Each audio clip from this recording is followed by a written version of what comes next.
Assalamualaikum warahmatullahi wabarakatuh. Shalom, Om Swastiastu, Namo Buddhaya, dan salam kebajikan bagi kita semua.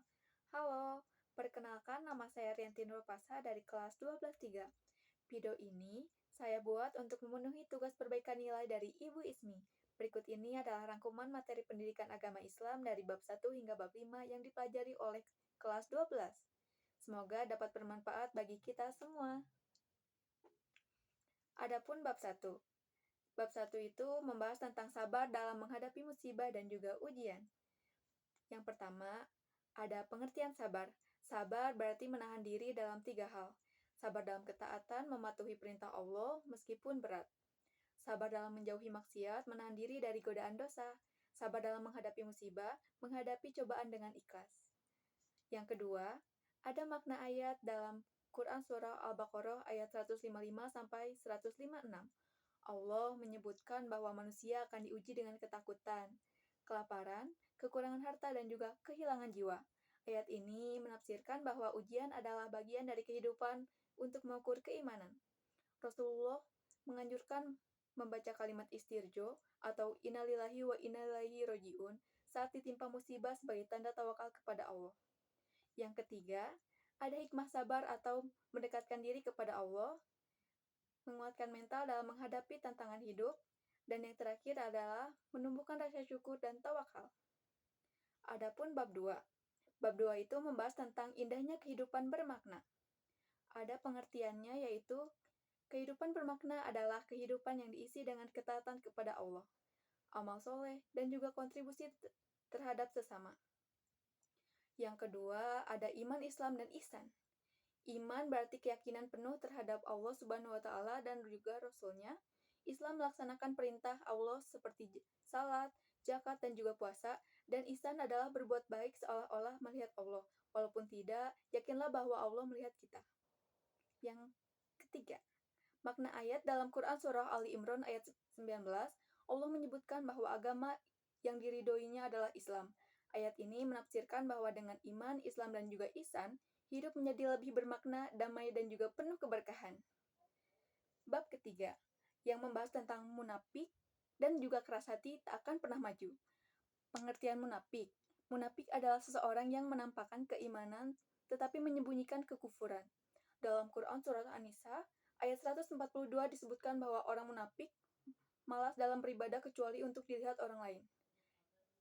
Adapun pengertian keras hati adalah kondisi di mana seseorang sulit menerima kebenaran dan juga nasihat, sehingga menjauhkan dirinya dari rahmat Allah.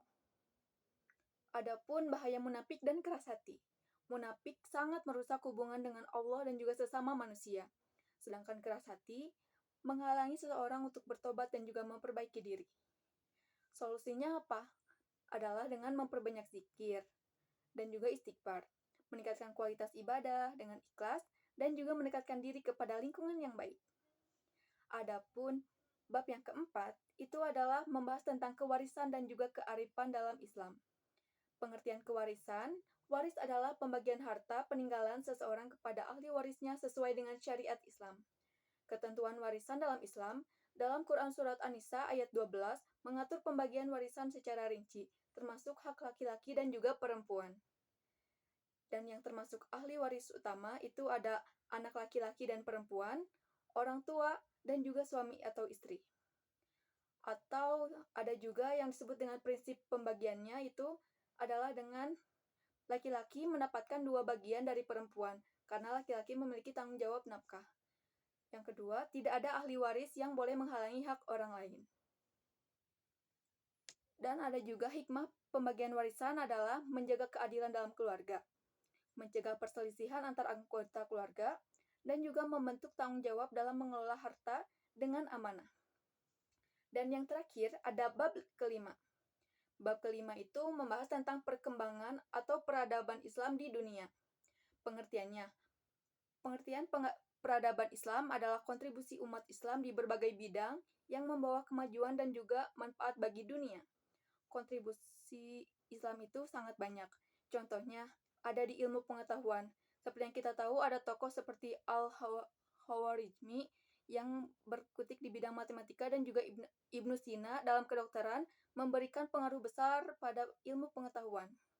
Ada pula seni dan budaya, Islam memperkenalkan arsitektur khas seperti masjid dan juga kubah ataupun kaligrafi. Adapun hukum dan pemerintahan, sistem pemerintahan Islam menekankan keadilan, kesejahteraan, dan juga perlindungan hak asasi manusia. Ada juga makna ayat dalam Quran Surah Al-Baqarah, ayat 213, Allah menyebutkan bahwa umat manusia awalnya bersatu, namun menjadi berselisih karena ego dan hawa nafsu. Ayat ini menafsirkan bahwa pentingnya persatuan umat untuk membangun peradaban yang kuat dan juga harmonis. Lalu yang terakhir, kesabaran adalah kekuatan, iman adalah pemandu, dan keadilan adalah jalan. Dengan ketiganya, kita bisa membangun hidup yang bermakna dan peradaban yang mulia. Demikian rangkuman materi dari bab 1 hingga bab 5. Semoga video ini dapat bermanfaat bagi kita semua. Terima kasih kepada Ibu Ismi atas kesempatan ini. Semoga saya dapat memperbaiki nilai saya yang turun di semester kelima. Wassalamualaikum warahmatullahi wabarakatuh.